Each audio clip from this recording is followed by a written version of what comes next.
All right, what's going on, guys? Fellows back again, and I wanted to make this video because it's been a while since I've really made a discussion video on this, but some stuff that Caleb does when it comes to characters, it just doesn't really make sense to me, and I wanted to bring it up.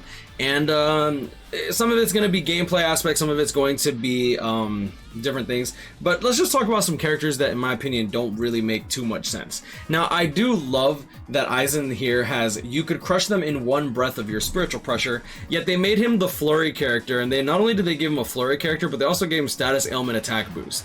So what that tells me is they not only made sure to choose that specific voice line, but also not only make him a flurry character, so he's already NAD, but now instead of getting more spiritual pressure, he gets status ailment attack boost. Now, I'm not saying I want SP boost on a character with flurry, but I'm saying like this was intentional. This was intentional, bro. Like the oxymoron of that, like it's like, oh, you could crush them with your spiritual pressure when your spiritual pressure is 0 is still kind of funny to me. Now this is going to be a relatively quick video because there's not really too much to talk about, but yeah. So next on the list, I do have Bambietta, probably one of the characters that I still don't understand how Caleb could have just goofed it. Now, she does have damage to burning enemies plus 20%, so she does have some type of bomb aspect to her, but she literally says, my bombs can't be guarded against, and this was something that people were kind of annoyed with when it came to her release. A lot of people were like, why did she not get guard break when she literally says my bombs can't be guarded against? Now, keep in mind this was during a time that not many people actually got guard break, so I understood why she didn't, right? Like back in the day, I think if I click on here and then I type in 1000-year blood war, do this by 50, and then I look up Bambietta in particular. Bambietta, like the last character that actually got guard break was literally Oetsu, right? And that was, I believe, about 4 months prior from Bambietta's release. So it wasn't really, like, keep in mind, this is just 1000-year blood war, but she wasn't really like, it wasn't very common to get guard break, so I understood why. But it was still kind of unfortunate that she ended up not getting guard break. If I type in find guard break, not as an innate skill, because we didn't have innate skills back then. Type in guard break over here. Do this. Nowadays, like, we get guard break like all the time. It's actually kind of crazy. But I want to look up where... Oh, it's Sue. Oh, damn.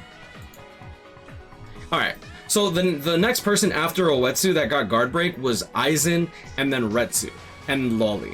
So you can see where they started giving characters guard break, but a lot of the characters that ended up getting guard break, mainly after the Valentine's Day banner, with Nell, Halibel, Ulquiorra, these characters ended up not getting Havoc 20%. I'm pretty sure Toshiro didn't get Havoc either. So pretty much if the character got guard break, they were also kind of skimped out from being able to obtain something along the lines of like Havoc 20%.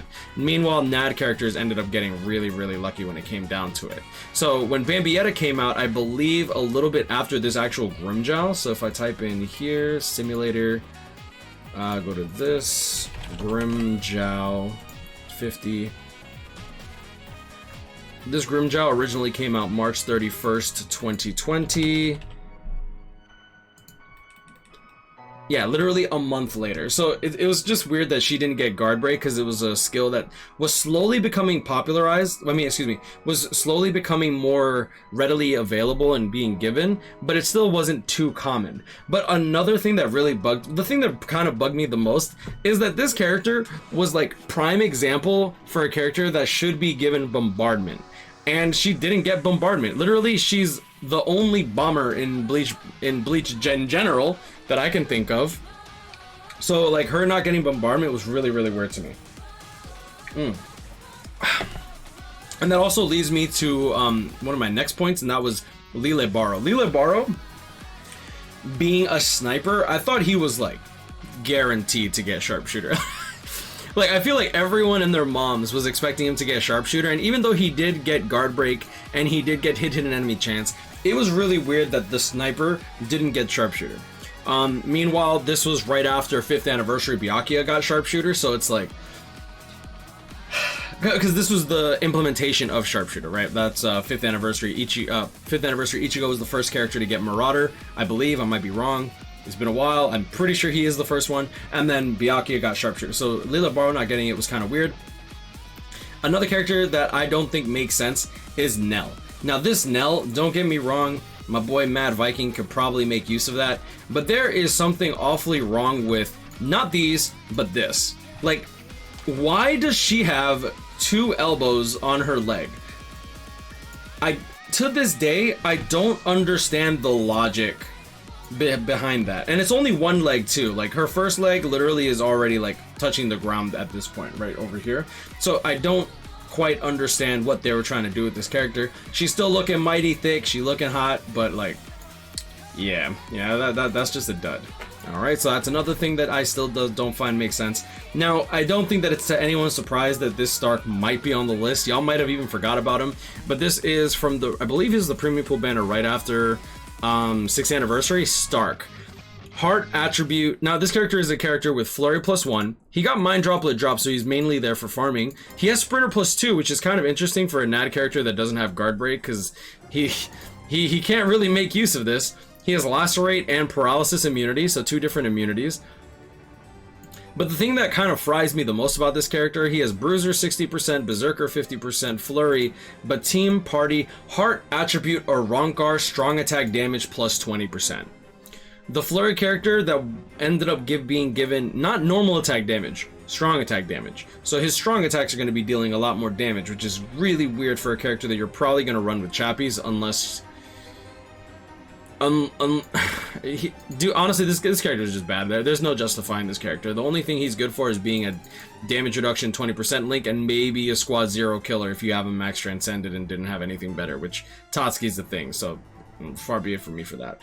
And the last thing, and probably the one the one that kind of upset me the most, is probably Eren Yarrow.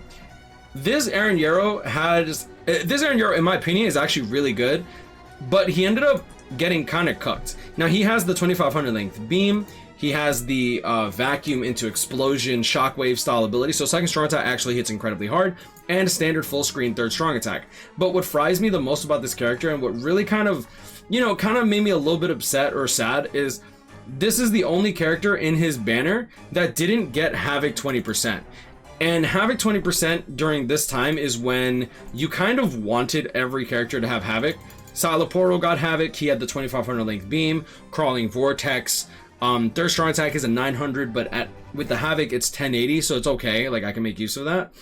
The Stark was probably one of the best characters to be released during his time, really strong character, Havoc 20%, really cool, a Ronkar killer as well. But this Eren, out of all the banner, right, Coyote, Stark, and Salaporo, damn, yeah, I'm still kind of sad about this, is that he just didn't get Havoc. And I think that if he got Havoc, this character would probably still...